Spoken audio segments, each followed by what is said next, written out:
자비로우신 하나님 아버지, 이것은 내 성경입니다. 성경은 내가 누구인지, 내가 무엇을 가졌는지, 무엇을 할 수 있는지 알려주십니다. 오늘 하나님의 말씀을 듣습니다. 이 시간 담대히 선포합니다. 내 마음은 깨어있고 심장은 열렸으며 나는 변화될 것입니다. 이제 나는 썩지 않고 쇠하지 않고 영원히 떠나지 않는 하나님의 말씀의 씨를 받습니다. 나는 말씀을 따라 변화될 것입니다. 절대로 이전과 같지 않을 것입니다. 나는 어제와 다르게 변화될 것입니다. 예수님의 이름으로 기도합니다. 아멘. 할렐루야. 햄릿이라고 하는 작품은 셰익스피어가 쓴 4대 비극 중에 하나인데 오셀로, 리어 왕, 맥베스 이렇게 4개가 셰익스피어의 4대 비극입니다. 햄릿에 등장하는 사람들 대부분은 비슷한 상황으로 끝을 맺습니다. 다 죽습니다. 햄릿에 등장하는 인물 대부분이 이렇게 죽는데 햄릿의 아버지를 독살하고 왕 위에 오른 클로디우스는 형의 아내였던 덴마크 왕비이자 햄릿의 어머니 거트루드와 재혼을 합니다. 근데 클로디우스의 왕의 고문관이자 재상인 플로니우스는 햄릿에게 죽임을 당합니다. 플로니우스의 딸이자 햄릿의 연인 오필리아는 아버지가 햄릿에 의해 살해당하자 정신나간 채로 헤매다가 시냇물에 빠져 죽습니다. 플로니우스의 아들 레어티스라는 사람은 프랑스 유학 중에 아버지가 살해당했다는 소식을 전해 듣고 햄릿과 귀국해서 결투를 벌이다가 결국 죽습니다.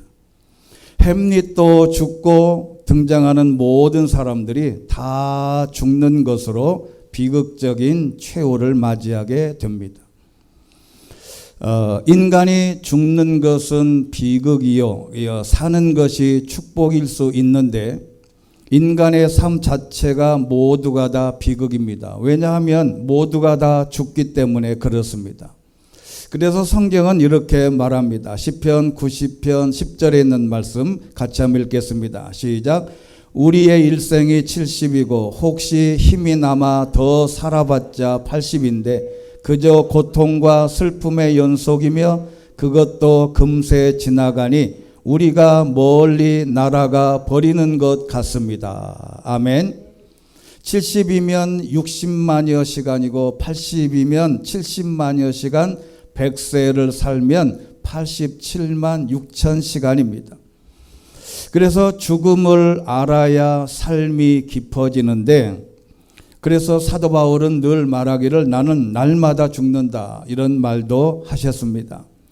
우리가 그런 말들을 우리가 잘 아는 말이 있죠. 메멘토 모리라고 하는 이 라틴어는 모든 사람이 자신의 죽음을 기억하라. 이 메멘토 모리가 우리가 책 제목도 있고 많은 사람들이 이 단어에 관심을 갖고 있습니다. 그 죽음을 바탕으로 사는 길을 찾을 수 있는데, 그래서 예수님이 이 모든 인간이 가장 두려워하는 죽음의 문제를 한 방에 해결하는 말씀이 나는 부활이요 생명이다. 이게 우리가 기독교인들이 그냥 성경에 있는 말을 이렇게 언급해서 그렇지 이 말씀이 얼마나 경천동지할 말씀인지 몰라요. 나는 부활이요 생명이다. 지금 죽음과도 같은 고통과 문제 앞에 울고 있다면 반드시 기억해야 합니다. 햄릿의 등장인물들은 다 죽었지만 성경에 등장하는 인물들은 다 살게 됩니다. 햄릿의 주인공이 될 것인가, 성경의 주인공이 될 것인가는 우리의 선택인데, 오늘에 있는 메멘토 모리를 몸소 실천하신 분이 예수님이십니다. 왜냐하면 예수님은 이 땅에 태어나실 때부터 죽음, 그것도 가장 극한 십자가에 죽을 것을 예고하시고 죽음을 정해놓고 일생을 사셨습니다. 그래서 평생 죽음의 그늘에서 사신 것인데 그럼에도 불구하고 죽음을 외면하지 않으시고 당당하게 맞서 예수님은 사셨다는 것이지요. 여러분, 그 아담과 이브, 하와의 타락 이후에 사탄이 인간의 마음 가운데 죄의 씨앗을 심어 놓았습니다. 그 중에 하나 또 하나 심어 놓은 게 있는데 뭐냐면 의심을 심어 놨어요. 그래서 우리가 잘 아는 창세기 3장 1절 말씀이죠. 같이 읽습니다. 시작. 여호와 하나님께서 만드신 들짐승 가운데 뱀이 가장 교활했습니다. 그 여자에게 말했습니다. 정말 하나님께서 동산의 어떤 나무의 열매도 먹으면 안 된다라고 말씀하셨느냐. 아멘. 질문한 거예요. 여러분, 하나님의 말씀에 질문을 하게 되면 이게 문제가 심각해져요. 이게 의심 없이 그대로 받아들여야 되는데 이게 우리가 누가복음 24장 38절에 있는 말씀 보면 한번 읽겠습니다. 시작. 예수께서 그들에게 말씀하셨습니다. 어째서 두려워하며 마음의 의심이 일어나느냐. 아멘. 부활하신 예수님이 제자들을 만났는데도 의심을 했어요. 근데 의심이라는 단어가요, 디알로기스모스라고 하는 헬라어인데 이게 굉장한 뜻이 있어요. 의심이 뭐냐? 원래 디알로기스모스라는 말은 토론이라는 말이에요. 이게 의견은 교환, 논쟁하는 겁니다. 의심은 논쟁하는 것인데 뭐에 대한 논쟁이냐? 하나님의 말씀을 가지고 사탄이 하와와 논쟁하는 거예요. 여러분, 이게 질문을 해서 사탄이 물어봐요. 하나님이 그거 먹지 말라고 하더냐? 먹지 말라고 하더냐라고 묻는 게 아니고 먹지 말아야 되는 거예요. 이거는 논의의 대상이 안 됩니다. 토론의 대상이 아니에요. 여러분, 우리가 보통 교회 일이나 가정 일이나 어디든지 어떤 문제를 토론한다는 것은 결과가 애매하기 때문에 토론하는 거예요. 그러니까 어린 아이들이 무슨 얘기를 하면 대화를 하잖아요. 그 어린애가 이 뜻이 애매한 거예요. 그래서 토론을 해서 잡아가는 것인데 하나님께서 우리에게 주신 신실한 마음 그냥 믿어야 되는데 하나님께서 주시지 않는 사탄이 사람의 마음속에 의심을 집어넣어서 예수님이 부활하셔서 자기 몸을 보여주는데도 의심하는 거죠. 그래서 이 모든 것은 더 이상한 것은요, 우리가 믿을 것은 믿지 않고 믿지 않아도 되는 것을 마음을 빼앗기고 믿는 역할들이 많습니다. 그래서 신앙이란 믿음과 의심의 두 사이에서 갈등하는 모습인데 우리가 성경을 자세히 읽어가 보면 오늘에 있는 본문은 예수님이 부활하신 장면을 묘사한 내용 중에 대표적인 것인데요. 이 제자들은 예수님과 3년을 동거동락했을 때 제자들은 아주 무기력했어요. 예수님이 십자가에 못 박히려고 잡혀갔을 때 모든 겟세마네에서 기도할 때도 제자들은 기도하지 않고 잠을 잤어요. 예수님이 잡혀갈 때도 예수님을 부인했어요. 베드로는 멀찍이 따라가면서 자기는 예수님과 상관없다고 얘기를 한 거예요. 그리고 나서 예수님이 십자가에 못 박히고 돌아가시고 난 다음에 모든 제자들이 한꺼번에 흩어졌어요. 예수님을 팔아먹은 가룟 유다는 목매달아 자살했어요. 그리고 모든 것이 이렇게 두려워 떨고 다 숨었어요. 이제는 그 당시에 종교 권력을 잡고 있던 사두개인, 바리새인, 율법학자들이 예수님의 제자들을 씨를 말리려고 불을 켜고 기다리고 있었기 때문에 예수님의 제자들은 다 숨었어요. 그런데 희한하게 부활하신 예수님을 만난 다음에 제자들이 180도로 바뀝니다. 이게 예수님이 부활하셨다는 첫 번째 증거라고 많은 신학자들이나 많은 이들이 이렇게 얘기합니다. 예수님을 부활하신 예수님을 만난 다음에 180도로 완전히 바뀌어요. 이 바뀌는 이유가 뭡니까? 이것은 이런 힘이 어디서 나올까? 이것은 메멘토 모리, 즉 죽음 앞에서도 전혀 두려움이 없기 때문에 나타나는 현상이에요. 아, 내가 예수님을 믿다가 예수님이 죽었다가 부활하신 것처럼 나도 예수 믿고 신앙생활 하다가 예수님처럼 죽어도 부활할 수 있겠구나 라고 하는 담대한 마음이 마음속에서 우러난 것이죠. 부활하신 예수님, 십자가에 못 박혀 돌아가신 모습을 뻔히 보고도 예수님이 살아오신 모습을 딱 보고 난 다음에, 그래, 나도 예수님을 따라가고 믿게 되면 나도 예수님처럼 부활할 거다라는 확고한 신념, 마음이 있었기 때문에 그 어떤 두려움도 이제 자기를 억제하지 못했다는 겁니다. 그런데 오늘에 있는 말씀 보면 천사들이 이제 나타나서 세 가지 말씀을 하십니다. 첫 번째는 뭐라고 하냐면, 마리아가 또 다른 마리아, 예를 들면 우리나라 말로 말하면 순자, 뭐 이렇게 일상적인 마리아라는 이름이 흔했으니까 막달라 마리아와 또 다른 마리아가 예수님이 십자가에 못 박히시고 장사한 그 무덤 앞에 갔을 때 천사들이 먼저 나타났어요. 먼저 하는 얘기가 무서워하지 말라, 두려워하지 말라. 여기 무서워, 두려워라고 하는 말은 우리가 두렵게 해서 도망치게 하다라는 뜻이 있어요. 그러니까 어떤 문제가 있으면 두려워서 도망치고 그것을 외면하고 싶은데, 이 무서워함은 바로 불신앙의 마음이기 때문에 이를 먼저 버려야 합니다. 모든 두려움은 불신앙의 자세에서 나오는 것이에요.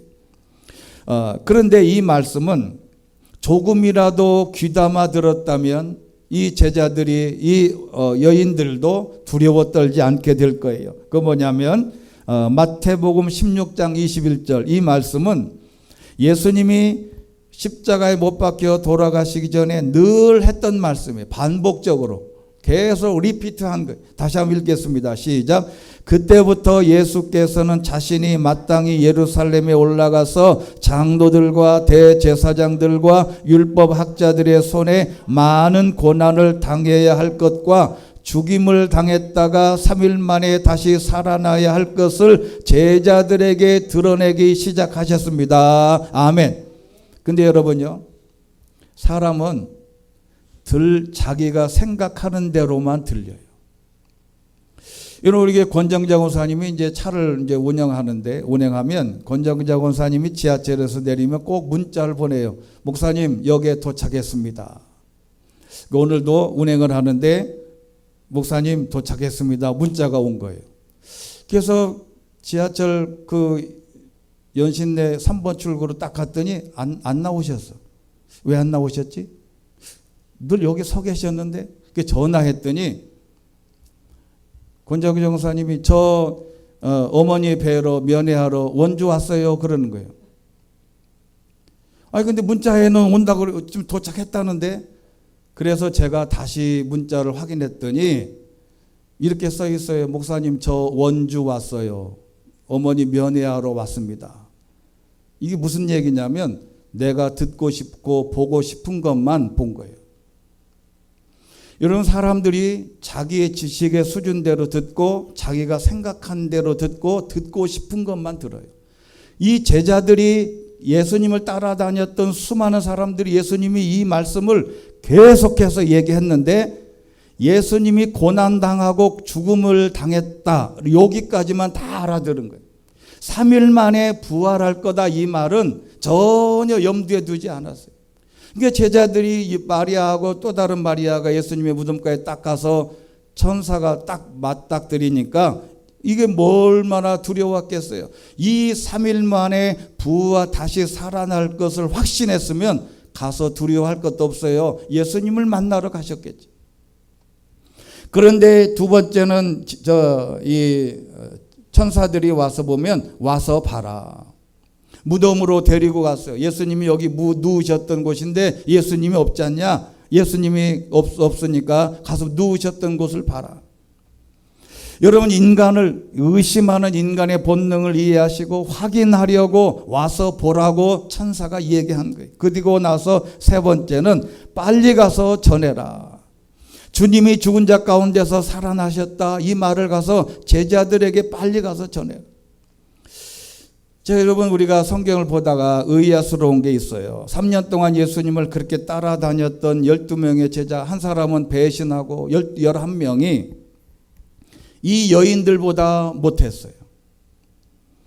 여러분, 한국 교회가 이 정도 부흥하고 발전한 데는 이 여성들의 역할이 굉장했습니다. 여러분, 이것은 어디 가나 전 세계 어디든지 마찬가지인데 이 12명의 제자들보다 이 마리아 두 여자가 예수님이 죽었는데도 그 새벽에 그 여자의 몸으로 예수님의 무덤에 온다는 것은 놀라운 믿음의 용기가 아닐 수 없어요. 그래서 이 제자들이 이렇게 제자들에게 가서 예수님이 살아났다, 빨리 가서 전해라 라고 말했다는 것인데, 문제는 이겁니다. 여러분, 우리가 부활을 전하는 여인들에게 증언해라, 가서 전해라, 이 말은 꼭 죽어야만 해당되는 사건이 아니에요. 자, 여러분, 이 말씀을 오늘 아주 기억을 해야 됩니다. 로마서 14장 4장 9절 말씀 한번 읽어보겠습니다. 시작.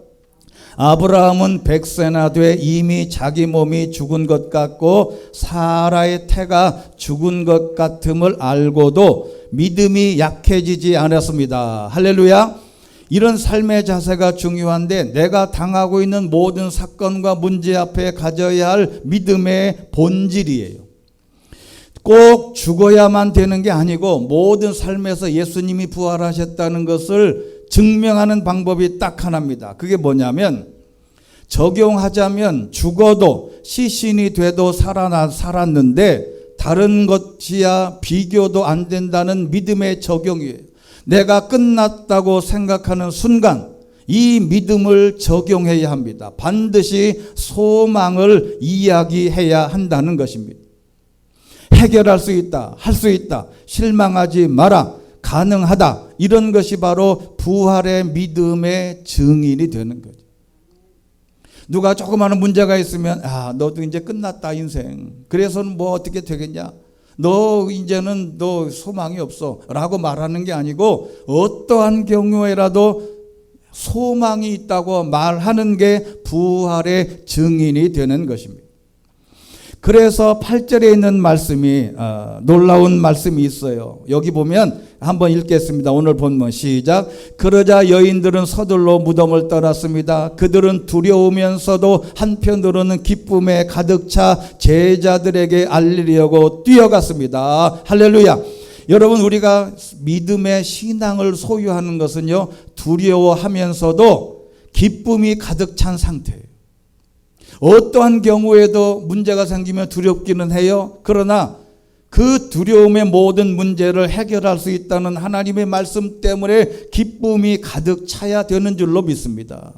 두려움만 가득 차면 안 돼요. 이 제자들이 막 달려가면서 두려우면서도 마음의 기쁨이 찼어요. 예수님이 부활하셨기 때문에 얼마나 기뻤겠어요. 우리가 낙담하고 좌절하고 근심하고 무서워하면 아직도 우리가 부활의 주님을 만나지 못했거나 부활의 주님을 만나기는 한 것 같은데 긴가민가 의심함이 우리 가운데 있기 때문에 그런 거 아니냐. 그런데 9절에 있는 말씀 보면 희한한 말씀이 있어요.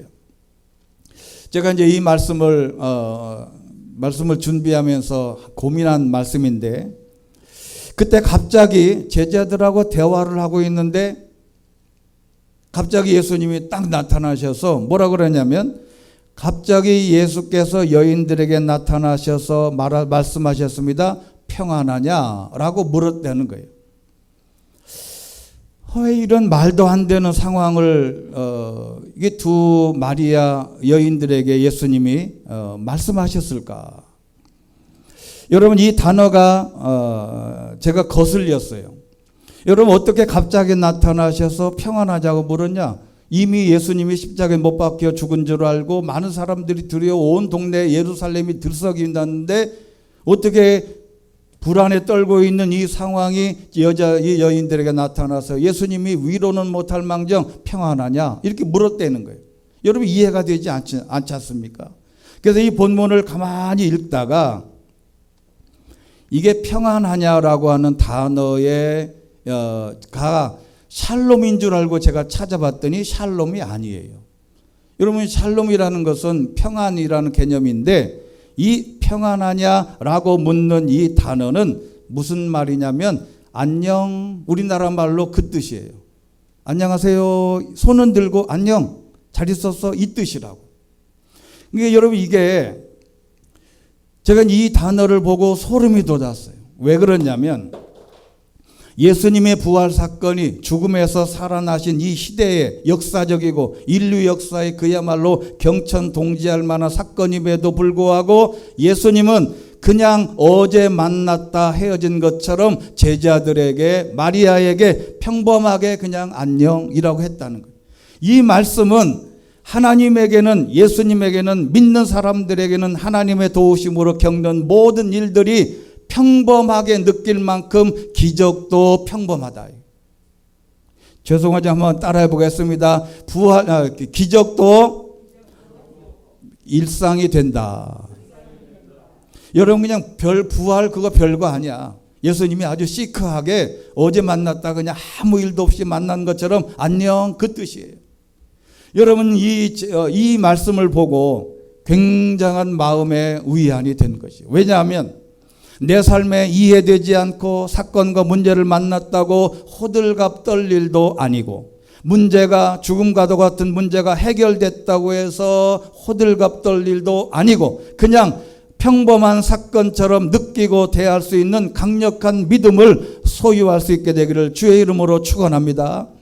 여러분, 이게 어떠한 경우에라도 두려움 없이 그냥 어제 그냥 평범한 일상처럼, 그래, 이 모든 거 내가 잘 이겨나갈 수 있어 라고 평범하게 우리의 마음 자세를 갖는 게 중요하다.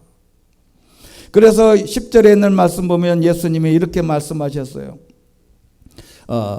오늘들 이 말씀대로 두려워하지 말라라고 예수님도 말씀하셨어요. 근데 이 두려워하지 말라라고 하는 것은 세 가지의 뜻이 있다 그래요. 하나는 인간은 죄의 문제, 죄의식에 대한 두려움이 있습니다. 그리고 두 번째는 죽음 앞이라고 하는 이 존재 앞에 두려움을 갖습니다. 여러분, 영국을 70년간 통치한 엘리자베스 2세 여왕이 8일 날 향년 96세로 죽었습니다. 1926년에 태어나서 저가 태어나기도 전인 1953년에 왕으로 등극을 해서 70년간 지냈다 그래요. 여왕도 죽습니다. 네, 여러분, 한 가지 팁을 알려드리면, 여러분, 영국의 여왕이 죽었다 그러는데 영국 영연방이라고 하는 나라가 있어요. 뉴질랜드, 또 캐나다, 오스트레일리아 이런 데가 14개 국가가 다 왕으로 모십니다. 캐나다도. 근데 중요한 것은 그 엘리자베스 여왕의 남편이 누구냐면 덴마크 왕자예요. 그러니까 이 덴마크 사람들은 이 영국이 자기 민족같이 그렇게 여긴단 말이죠. 앞에 말씀드린 햄릿에 나오는 덴마크 거기 관계되는 사람이 있죠. 그러니까 덴마크하고 영국은 그냥 굉장한 가까운 사이라 이거죠.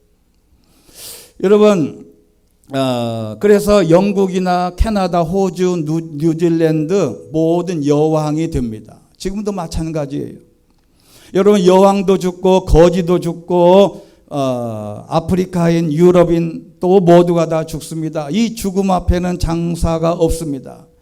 이 모든 존재론적 죽음 앞에 우리가 이겨나가야 될 것은 죽음 이후에 하나님 나라, 영원한 천국이 있다는 것을 믿음으로 이길 수 있기 때문에 그렇습니다. 여러분, 이 세상은 다만 우리가 잠깐 머물다 지나가는 과정이기 때문에 그래요. 여러분, 야고보서 4장 14절 말씀 같이 한번 읽겠습니다. 자, 시작. 여러분은 내일 무슨 일이 일어날지 모르며 여러분의 생명이 무엇인지 알지 못합니다. 여러분은 잠깐 있다 없어지는 안개입니다. 아멘. 여러분, 아침에 일찍 차를 타고 강가나 이런 냇가 시내를 가다 보면 안개가 저까지 껴 있어요. 근데 요거 해만 뜨면 싹 사라집니다. 이 부활의 신앙은 사후의 세계에 대한 확실한 신앙을 갖고 있을 때 죽음의 문제를 해결할 수 있어요. 그래서 우리가 이 문제를 잠깐 설명하면 첫 번째는 소망을 갖고 살아야 합니다. 이 땅에 살아가면서 어떤 경우에라도 잠언 14장 32절 같이 읽습니다. 시작. 악인은 자기 악함 때문에 쓰러지지만 의인은 죽음이 닥쳐도 소망이 있다. 할렐루야. 여러분, 의인은 죽음이 닥쳐도 소망이 있다. 죽음과도 같은 인생의 내 인생의 모든 문제, 거기에도 소망이 있음을 변치 않는 믿음으로 이겨갈 수 있게 되기를 바랍니다. 두 번째는 증인으로 살아야 합니다. 앞에 말씀드린 대로 어떤 어려움을 만난 본인이나 이웃이나 누구에게도 하나님의 소망을 선포하는 게 증인입니다. 어떻게 선포하냐? 마가복음 9장 23절입니다. 시작. 예수께서 말씀하셨습니다. 하실 수 있다면이 무슨 말이냐? 믿는 사람에게는 모든 일이 가능하다. 할렐루야. 이 믿음을, 이 이야기를 하는 게 증인이에요. 그리고 빌립보서 4장 13절 시작. 내게 능력 주시는 분 안에서 내가 모든 일을 감당할 수 있습니다. 할렐루야. 이 믿음을 소유하는 것이 바로 증인의 삶이 되는 거예요. 조그마한 문제가 있으면 야, 우리 집 망했다. 이제 우리 집 어떡하냐. 먹고 살 일이 막막하다. 도대체 이 일이 왜 그러냐라고 말하지 말고 하나님이 내게 능력 주시면 모든 것을 가능하다는 것을 고백하는 게 신앙의 증인의 삶을 사는 것입니다. 그리고 마지막 세 번째는 내세의 소망과 확신 가운데 살아야 합니다. 여러분, 이 신앙이 없으면 기독교 신앙은 아무것도 아니에요. 기독교는 이 땅에서 잘 먹고 살려고 종교를 갖는 게 아니라 우리의 기독교의 본래의 목표는 천국을 소유하고 천국을 바라고 확신하는 믿음의 종교인 줄로 믿습니다. 이 믿음을 강력하게 우리 마음에 받아들이고 고백을 해야 합니다. 영국의 고고학자들이 애굽의 피라미드를 연구하던 중에 그 안에서 미이라가 꽃을 한 송이 이렇게 들고 있는데 이제 꽃을 발견했어요. 그래서 이거를 이제 확 뜯어서 보니까 외부의 공기가 이제 싹 들어가자마자 이 꽃이 그냥 한꺼번에 싹 이렇게 쓰러져 버린 거예요. 그걸 만도 다 썩어져 완전히 흐르. 근데 그 꽃 안에 꽃씨가 있더래요. 꽃씨가. 이게 꽃은 꽃잎은 떨어지는데 보니 꽃씨가 있어. 그래서 그거를 3,000년이 넘은 꽃씨를 그곳에서 얻어서 이제 영국 사람들이기 때문에 영국으로 가져와서 이 화단에 이 꽃을 심었더니 꽃이 나는 거예요. 그런데 그 3,000년 전에 미이라 손에 있었던 그 꽃씨가 심어서 나란 꽃을 봤는데 이미 학회에 보고되지 않는 다른 꽃이었어요. 이름이 없는 꽃이었어요. 그때까지. 그래서 이 꽃 이름을 영국 식물학회에서는 스웨덴 식물학자 달이라고 하는 사람이 이걸 발견했는데 그래서 그 이름을 달리아라고 부르게 되었답니다. 그 꽃이 달리아예요. 우리나라 꽃은 무궁화죠. 멕시코의 국화가 달리아입니다. 이게 뭐냐면 그런 의미가 있어요. 3,000년 전에 있었던 꽃씨가 살아나서 이렇게 꽃이 피었다는 거죠. 3,000년 된 꽃씨는 바싹 말라 미이라처럼 됐지만 그 안에 부활의 생명이 있어서 그 신비하고 놀라운 씨앗이 살아나듯이 하나님께서 우리에게도 부활의 씨앗을 심어주게 된 줄로 믿습니다. 여러분, 이 부활의 신앙을 우리가 믿음으로 고백하고 하나님 앞에 영광을 돌려야 됩니다. 여러분, 1997년도에 세계적으로 유명한 지도자들 가운데 15명을 뽑아서 누가 천국에 갈 수 있겠냐 물었대요. 하여간 미국 사람들 희한해. 이제 여론조사를 했어요. 천국 갈 수 있겠냐. 이 여론조사 할 게 아니에요. 근데 이제 아마 재미로 했겠지. 그래서 1등이 누구냐면 테레사 수녀입니다. 그야 뭐 당연하죠. 이건 테레사 수녀는 워낙 유명한 분이기 때문에 이분이 이제 1등으로는 맞는데 2등이 누구냐면 오프라 윈프리 토크쇼 진행자, 3위가 마이클 조던 농구선수. 그 다음에 4등이 골프전 영웅인 콜린 파월, 그 다음에 미국 대통령 엘 고어, 그 다음에 6번째가 당시에 대통령 왔다 갔다 했던 분이 힐러리, 그리고 클린턴.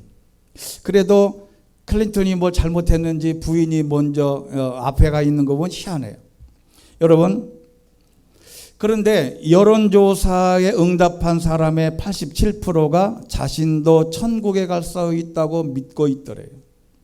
근데 이것은 신앙 고백이 있는 사람들은 확실한 신앙 고백이 좋은 거잖아요. 근데 이 사람들이 물론 미국은 크리스찬 국가이기 때문에 그들은 모두가 다 부활하신 주님을 믿고 천국 갈 것이라는 이 정도의 자신도 확신이 있어요. 그런데 부활은 우리가 부활하신 주님을 믿음으로 고백할 때만 가는 것임을 우리가 기억하면서 마지막 하나의 예를 들고 말씀을 마치겠습니다. 이 빅터 프랭클이라고 하는 유명한 박사가 있습니다. 이분이 독일 아우슈비츠 수용소에서 이제 갇혀 있다가 아주 많은 사람들이 죽어가고 본인도 이제 하여간 구사일생으로 살아났어요. 그래서 이분이 쓴 책이 죽음의 수용소에서라고 하는 책이 있습니다.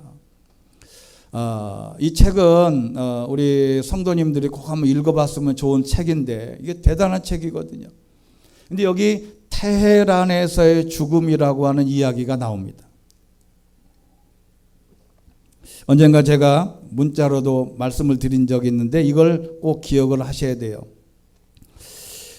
테헤란에서의 죽음이라는 이야기가 어떤 이야기냐면 돈 많고 권력 있는 페르시아 사람이 어느 날 자기 하인하고 함께 정원을 이렇게 쭉 산책하고 있는데 그 하인이 영안이 열렸든지 어떤 영적인 눈이 열렸든지 비명을 지르면서 비명을 지르는 거예요.